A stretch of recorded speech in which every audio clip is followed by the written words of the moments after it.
nó bé mùa té rồi đó bé mùa thôi là khát cò bé mùa cho cò đó bé chống cao đi đó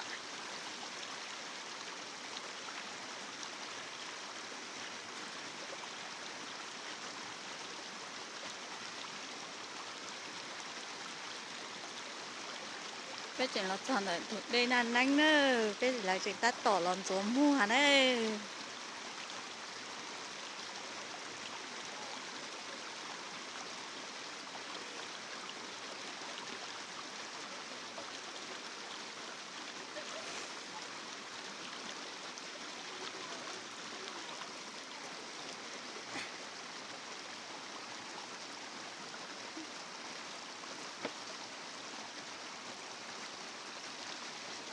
Hãy lùi chứ mà. cứ hay nó đau Đấy là gì?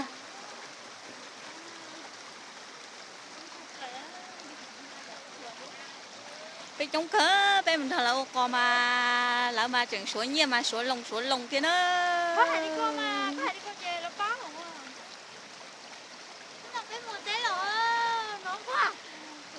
bé mua rồi nó là bé lúc nâng to xé chè trò nhảy chè đi nú mua rồi non hả nó bé chẳng lo lái thuộc đây chưa cũng nói cũng nỉa Đừng xiết thong rồi.